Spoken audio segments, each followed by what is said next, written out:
안녕하세요. 맥키네지의 투자클럽입니다. HLB 주가 이제 3만원 지지 여부 확인 구간에 좀 들어갔습니다. 자, 내일의 투자 전략까지 한번 살펴보도록 하겠습니다. 먼저 미증시 장전의 분위기 좀 살펴보도록 하겠습니다. 미증시 지금 나스닥 선물 같은 경우에는요, 0.76% 상승 흐름 정도가 지금 나타나고 있습니다. 그래서 미증시, 해외 증시 영향도 계속 좀 챙겨 보셔야 되는 어떤 상황이죠. 그리고 오늘 이제 국내 증시 같은 경우에도 오전장에 좀 급락을 했다가 반등을 플러스권 하다가 이제 오후에 다시 또 밀리면서 큰 폭으로 또 밀리는 흐름이 나타났죠. 그래서 HLB 관련주들도 이런 어떤 영향을 계속 받았는데요.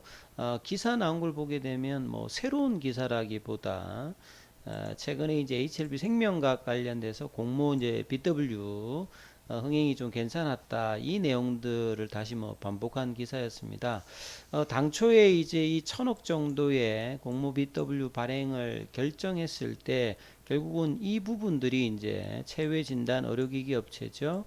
에임을 그 인수한다는 어떤 부분의 어떤 자금과 그 다음에 이제 운영자금 형태로 이제 400억, 600억 정도가 사용될 것이고, 그래서 기존 이제 구주주 대상으로 BW의 청약을 먼저 이제 옵션이 있었는데요. 그게 구주주 청약에서는 한 59% 나오면서 이런 부분들도 주가에 영향이 있었습니다만, 이 남은 물량에 대해서 공모로 이제 진행했던 부분들에 대해서는 거의 100배 이상의 자금이 들어오면서 흥행이 좀 있었던 부분이 있었습니다. 그래서 성공적으로 자금은 이제 조달이 되었죠. 그리고 BW 관련되는 부분들은 만기가 2025년도 6월 15일이고 만기 이자율이 2%니까 사실 이제 뭐 이 BW를 만기까지 가서 이제 보겠다는 것보다는 이 전환가액이 결국은 중요한 거겠죠. 그래서 이 전환가액이 지금 11,925원이니까 지금보다 이제 가격이 위입니다. 그래서 이제 주가가 향후에 올라갔을 때 이제 전환 관련되는 부분에서 이제 진행되었던 이제 BW였는데요. 자, 이 어떤 흐름들을 자금 조달하면서 사실 이제 HLB 생명과학의 인수합병 관련된 어떤 기대감들이 뭐 반영되었던 부분들도 있고요. 보통 이제 이 재무 구조가 HLB 생명과학 같은 경우에도 보시게 되면 크게 이렇게 좋지가 못했습니다.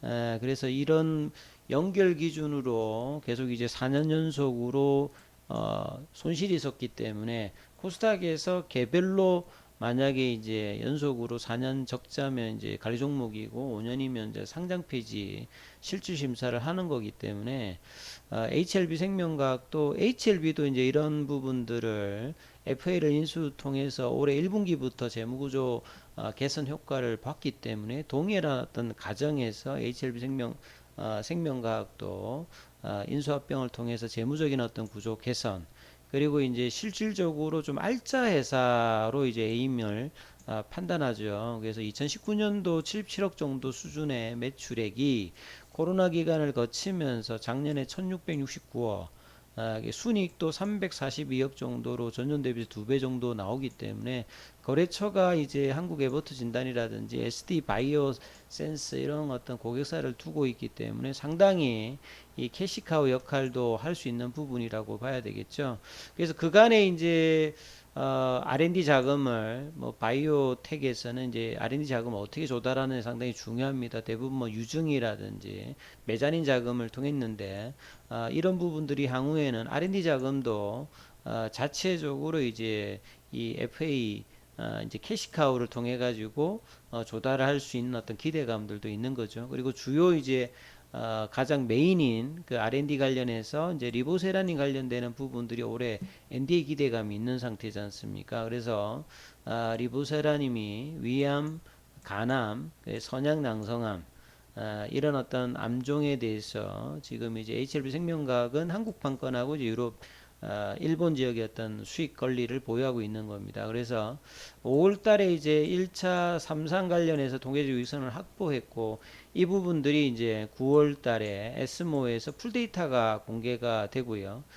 그 다음에 이제 선양남산 관련되는 부분들도 아스코에서 이제 ORR 관련되는 부분에서 상당히 좀 성과 있는 어떤 부분으로 FDA와 가속 승인 관련되는 부분에 진행 관련되는 이야기들이 있었는데 그런 부분들도 향후에 좀 중요할 거고요. 그래서 NDA 신청을 내년 1분기까지 최소한 2개 정도 그리고 연내에는 선약 남성염이나 이 간암 관련되는 부분에 NDA 관련되는 부분 어떤 기대감이 있는 상태고요. HLB 생명과학은 그 외에도 이 항서제약으로부터 이제 받아 라이센스 인한 파이로티닙 닙은 이제 경구용 치료제라고 보시면 됩니다. 그래서 이 R&D 어떤 속도와 최근에 이제 동물용 뭐 항암제라든지 노인성 항반변성 치료제까지 확대하고 있기 때문에 이런 어떤 기대감이 HLB 생명과학 쪽으로도 뭐 있다 이렇게 보셔야 되겠죠.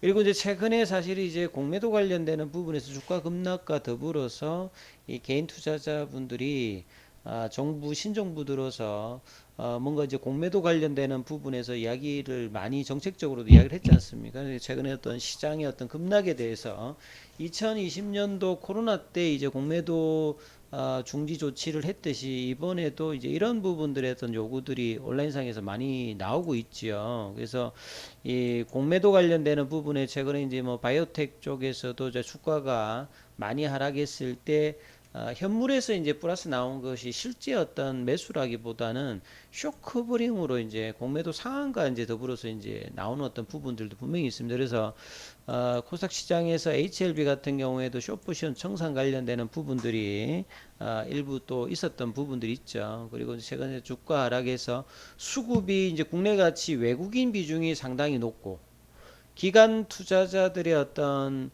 자체적인 어떤 부분들이 약한 어떤 고리에서 개인 투자자들이 많이 이제 성장주 쪽으로 투자하는 특히 이제 바이오 제약 쪽에 이제 공매도 관련되는 부분이 많은 부분에 대해서 개인 투자자들이 특히 이제 해외에서 이제 그 공매도와 정가사 리포터 간에 이제 연계되어서 이제 하는 어떤 전략들이 많이 있습니다. 그래서 공매도 관련된 부분을 해놓고 이제 리포터를 좀 이제 매도 어떤 의견을 제시하면서 주가 하락을 좀 선동하는 이런 부분들을 많이 하는데 국내에서도 이제 이런 부분들에 대해서 영향이 외작의 어떤 리포트를 통해서 많이 일어나고 있는 부분들에 대해서 이제 불만 섞이는 어떤 부분들을 계속 얘기를 하고 있는 상황이죠.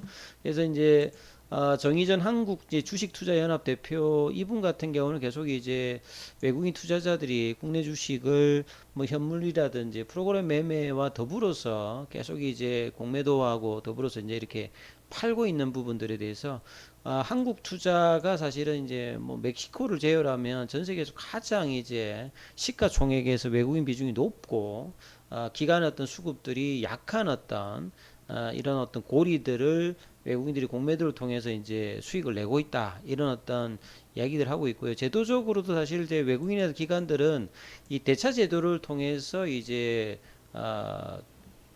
주식을 빌려오는 거고요. 개인들은 이제 신용대주를 이용하는데 이런 부분들도 형평성이 기간이라든지 종목이라든지 이런 부분들이 좀 제한이 돼 있고요. 그 다음에 뭐 신용으로 빌릴 때는 이제 기간적인 어떤 제한들이 이제 외국인 기관보다도 높기 때문에 사실 이제 뭐 매수 측면으로 보면 이제 장기 투자를 한다라고 하면 외국인이나 기관에게는 이런 부분들이 굉장히 제도적으로 마음껏 쓸 수 있게끔 되어 있는데 개인들한테는 이렇게 기간이 딱 정해져 있습니다. 마치 선물 옵션을 통해서 개인들이 투자를 수익을 내기가 힘들듯이 신용 대주를 통해서는 이렇게 한 90일 정도밖에 안 되기 때문에 이런 부분들도 수익을 실제로 해보면 거둘 수가 없고 수수료 차이도 좀 차별성이 있는 부분들이 분명히 있죠. 그래서 개인 투자자들이 이제 외국인 기관들도 이렇게 이제 상한 어떤 기간을 딱 정하자 무한정 리볼빙 할 수 없게끔 그리고 공매도 상한하면 제 이제 공매도 못하게 뭐 단소 제한도 좀 있어야 된다 이런 어떤 기울어진 운동장을 좀 하는 어떤 부분들이 있어야 된다. 그래서 이제 이런 어떤 제도적인 개선들이 이번 이제 윤석열 정부 들어서는 어떻게 좀 될지가 상당히 좀 주목되는 어떤 부분이라고 봐야 되겠죠. 그래서 개인 투자자하고 외국인들이 똑같은 조건에서 공매도를 할 수 있다든지 아니면 불법적으로 이제 뭐 공매도를 했을 때 영국이나 미국 같이 아주 엄한 어떤 제재 이런 부분에 대해서 왜 이렇게 제도적으로 안 하는지 이런 부분에 대해서 이제 계속 이제 요구를 하고 있는 상황이니까 이런 부분의 어떤 개선들이 반드시 좀 필요해 보인다. 특히나 시장 하락 구간에서는 이런 부분들이 더한 어떤 영향을 보이는 거겠죠. 차트를 통해서 보면요. 오늘도 보시게 되면 장중에 이제 좀 반등 나올 때 HLB 같은 경우에는 33,700원 정도까지 반등이 나왔다가 이제 3만원대 초반대까지 밀리고 시간에는 이제 한 100원 정도 빠졌죠. 그리고 이제 수급을 보시게 되면 현물에서는 이제 외국인들 기관들 뭐 매수가 있고 개인들은 계속 매도하고 공매도 관련되는 부분들은 매매 비중이 2.9입니다. 근데 이제 중요한 부분들은 사실 이제 이 지지 라인에서 중요한 라인에서 이제 이탈하고 이 볼린저 밴드 하단에서도 이제 밑겨 내려오는 어떤 흐름들이 작년 9월 달에 이제 내려올 때 분위기와 비슷한 흐름으로 데자뷰 형태로 지금 이제 시장 하락과 더불어서 같이 좀 내려오고 있는 상황이거든요. 이런 부분에 대해서 올 달에 어떤 단발적 이슈가 있으면서 올라갔을 때 요 저점들을 이제 어떻게 이제 해준에 따라서 이제 쌍바닥 형태를 이제 일봉상에서 만들어내는 어떤 저점들 상당히 중요하고요. 그리고 이제 6월달 들어서 초반부터 일봉상의 어떤 추세 전환이 계속 이어지면서 내려가고 있거든요. 그리고 볼린저 밴드 하방도 지금 열리면서 내려오고 있고 21선도 지금 이제 추세가 꺾여 있고 5일선 저항도 맞으면서 이제 계속 내려가고 있는데 거래량 그렇게 많지 않습니다만 이 거래가 이제 어떻게 튀면서 반등이 나오느냐 아니면 좀 더 이제 하락을 하느냐 그리고 가격권에서는 이제 이 3만원대 어떤 이 부분들의 어떤 라운드 넘버 가격에서 어떤 지지 흐름들이 어떻게 나오느냐가 이후에 어떤 주가 흐름에서 상당히 뭐 중요한 어떤 국면으로 들어왔다라고 이제 보여지죠. 그래서 이런 부분에 따른 영향들이 상당히 이제 이번 주에 어떤 식의 어떤 지지 흐름들을 나올 수 있는지를 참조하시면서 투자 대응 내일 전략까지 한번 살펴보셔야 될 것 같습니다. 여기까지 하겠습니다.